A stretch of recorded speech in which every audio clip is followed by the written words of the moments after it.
Hey everyone, I'm Stella. Today I've got 4 unbelievable stories from China, and honestly, each one's more amusing and sadder than the last. Depositor wakes up to find all their money wiped out. A large number of Chinese people suddenly flood into Australia to do one thing. Is even praying illegal? Pastor disappears after refusing to hang the CCP flag. Woman cuffed by ICE while Americans overwhelmingly cheer it on. On the night of October 29, 2025, a shocking piece of news swept across Chinese social media, jolting people wide awake. Countless customers using the Industrial and Commercial Bank of China's mobile app opened it to find their account balances mysteriously wiped out.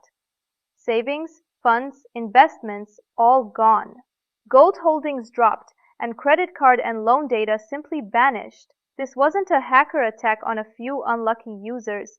It was a large-scale glitch that sent panic rippling through the country. He said, "I was about to pay off my credit card last night, opened the app, and saw my total assets showing zero. My funds and investments all disappeared. I broke out in a cold sweat." The screenshot he posted showed a balance of zero. Every investment and gold product field was completely blank. Another office worker in Nanjing said that after logging in, "My credit card and loan records were all gone. The whole interface looked like it had been reset." Miss Zhang in Beijing recalled checking her company's payroll that evening, only to find her balance of zero. "I thought I'd been hacked and immediately called customer service.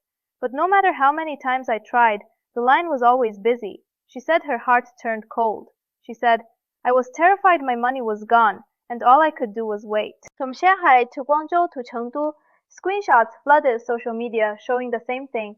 Every time users clicked into financial products or credit card statements, they were met with no data available.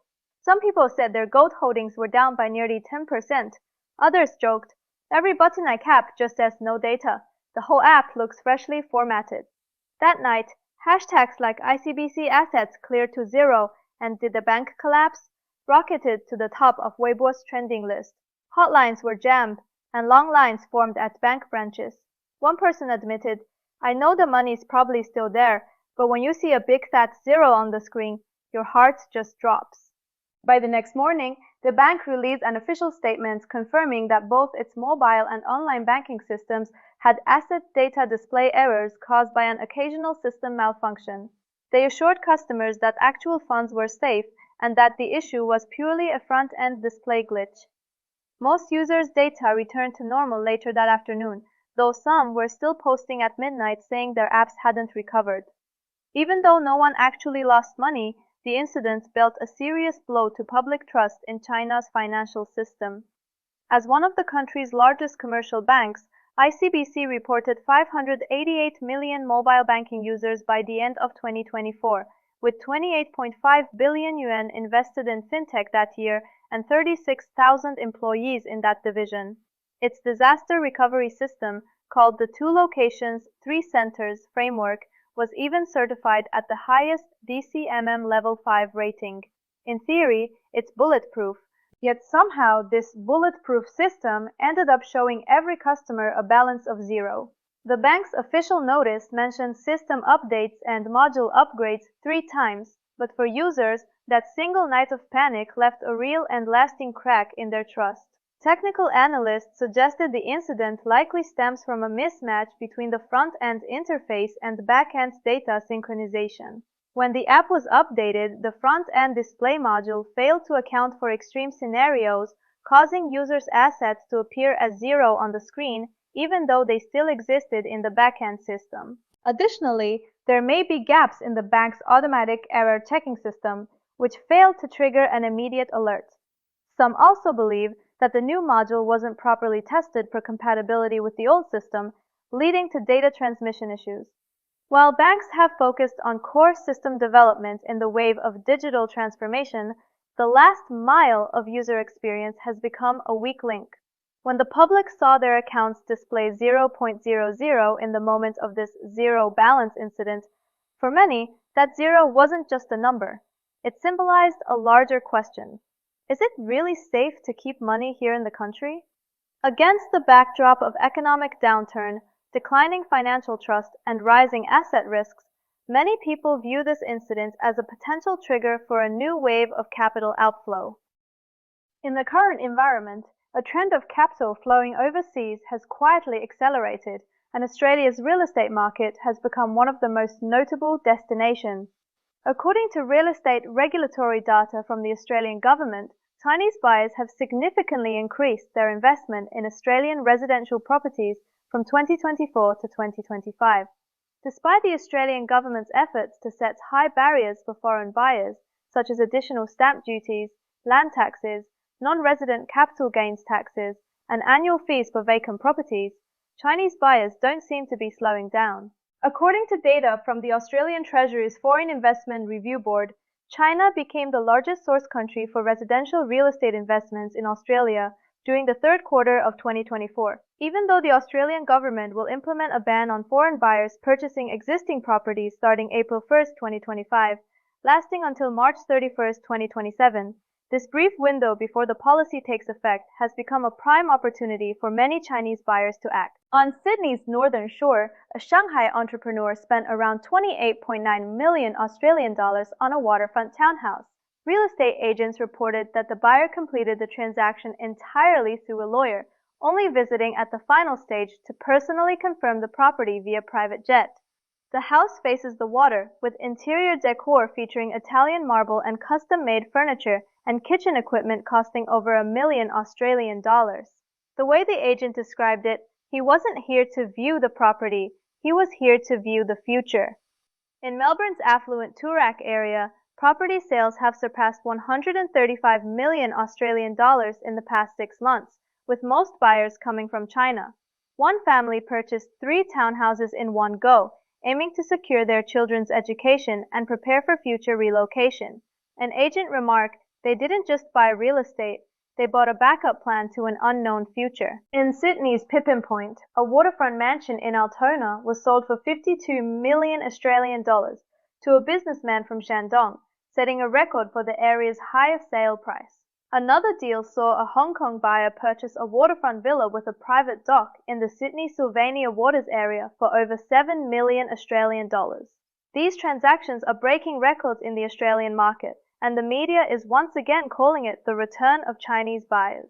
What makes this influx of Chinese buyers distinct is their characteristics. They are spending larger amounts, targeting higher value properties, acting faster, and with clearer motivations. They are typically looking for properties in good school districts, with convenient transportation, and those that can be quickly resold. Many are luxury homes or land. Statistics show that around 20% of inquiries from Chinese buyers are in Queensland and Western Australia. Some Chinese millionaires even fly in private jets with feng shui masters, inspecting homes on-site and checking the feng shui.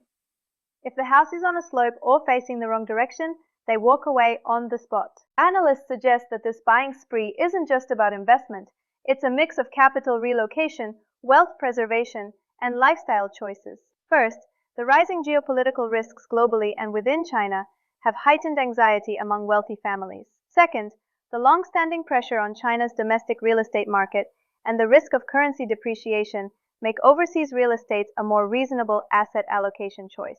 Third, Australia's tight property supply and extremely low vacancy rate, around 1%, are expected to push the market upward. Fourth, Australia's education, environment, and legal system are highly attractive to Chinese families.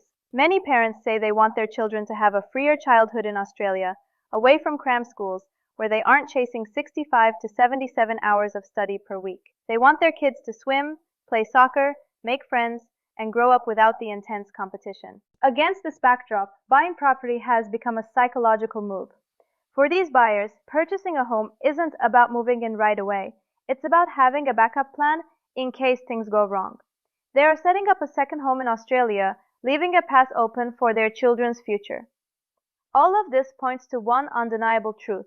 When the domestic system, financial security, and education become uncertain, people's choices tend to lean towards escape.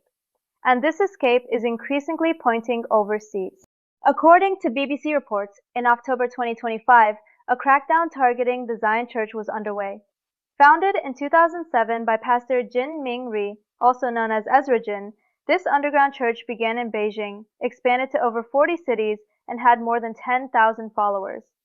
It was labeled an illegal organization by the authorities for refusing to join the government-controlled Three Self-Patriotic Movement Church. The government launched synchronized arrests in at least 10 cities, citing illegal use of the internet as the reason. Dozens of people were detained, including church leaders. Pastor Qin Mingyue, born in 1969 in Heilongjiang, studied at Peking University in his youth. The suppression of the 1989 student protest became a turning point in his life. His daughter recalled, "That was a pivotal moment. He had believed in the country all his life, but when that faith was betrayed, his entire worldview shattered." Afterward, Jin went to the US to study theology and returned to China in 2007 to establish the Zion Church. He refused to hang the national flag in the church, rejected government surveillance cameras, and emphasized soul freedom and religious independence. Starting in 2018, the church was forced to switch to online and small group gatherings, continuing to grow. In the autumn of 2025, the crackdown escalated. Books, Bibles, and computers were confiscated, and several meeting points were sealed. The church members stated, "We are not anti-government, we just want to pray quietly," but now even prayer has become a threat. Amid financial instability and the shrinking space for faith, two escape routes are becoming apparent. One is capital fleeing overseas, and the other is faith either being forced to shift or remain silent. When financial accounts can suddenly show zero, when real estate becomes a safe haven abroad, and when church leaders are detained, a broader social psychology is forming. Trust fractures are widening. Economist Wang Duran pointed out that the overseas home buying wave has surpassed investment logic, reflecting deep distrust in the Chinese Communist Party system. He said, "When the three pillars of a society, wealth, institutions, and faith, are simultaneously shaken, people will search for an exit with their feet and their souls." When Chinese people rush to buy luxury homes in Australia on private jets, the economic trust in the CCP is collapsing. The flight of both capital and people is not just a matter of wealth allocation, but a signal of the breakdown of the trust system. Let's turn our attention to a shocking scene that recently unfolded at the Salt Lake City International Airport in Utah, USA. On the afternoon of October 30, a middle-aged woman from El Salvador was suddenly tackled to the ground by several plainclothes agents in front of a boarding gate. Her hands were cuffed behind her back, and she was forcibly dragged away. The woman screamed loudly, "Help! I have documents! Please help me!" Her cries caught the attention of nearby travelers, many of whom were unsure of what was happening. The footage of the incident was captured by American author Shannon Hale, who uploaded it to social media, sparking widespread debate. The woman in the video was later identified as Marta Briseida Renderos Leiva, 39, from El Salvador. The footage shows her being subdued by U.S. Immigration and Customs Enforcement, ICE agents, struggling, kicking, crying, and possibly calling out her child's name. Some bystanders attempted to approach and ask what was going on, but they were stopped by the agents. Hale, the photographer, later recalled, "She kept shouting, 'I have documents,' but no one could get close. She looked both scared and desperate. I could only stand there and record everything." According to the Salt Lake City Police, they initially thought it was a routine conflict when they received the call, but upon arriving, they realized the arrest was being carried out by federal law enforcement, so they withdrew. They emphasized that local police were not involved in the arrest. The next day, ICE released a statement confirming it was a targeted enforcement operation. Official records showed that Leiva entered the U.S. illegally in 2007 and had been living without documentation ever since. In 2020, she was issued a failure to appear deportation order after missing an immigration court hearing. Authorities did not disclose why she was at the airport or whether she had a lawyer or family members with her. ICE only stated that she is currently in custody awaiting further proceedings and may face deportation back to El Salvador. Although some advocacy groups criticized ICE for choosing to arrest her in a public place, accusing them of creating fear and humiliation, an immigration attorney also expressed concern, saying, "Even if she had a deportation order, that doesn't mean she should have been dragged through the airport in front of a crowd. This scene wasn't about necessary enforcement, it was about making an example of her." However, in the mainstream public discourse, the reaction to this incident has been strikingly different. Many Americans were not shocked by what happened. On the contrary, In the comment sections of major news websites and social media, the voices supporting ICE's actions were overwhelmingly heavy-handed. One of the most liked comments read, "Illegal immigrants should go back to their home country or accept help to return. It's their choice. We're fed up with these invaders." Another popular comment stated, "She had a deportation order in 2020. This is just the law being enforced, nothing to debate." These comments received thousands of likes, while opposing voices were few and far between. This shows that the general stance in American society regarding illegal immigration is increasingly tilting towards enforcing the law and maintaining order. In the past, the U.S. government had a relatively lenient policy on illegal immigration, providing numerous social benefits and public resources. But who pays for this? It's the hardworking taxpayers and law-abiding U.S. citizens and legal residents. Is this really fair to them? As one netizen put it, "We're not against humanitarianism, we're against the distortion and abuse of it." Alright everyone, thanks for watching. Don't forget to like, comment, and share with your friends.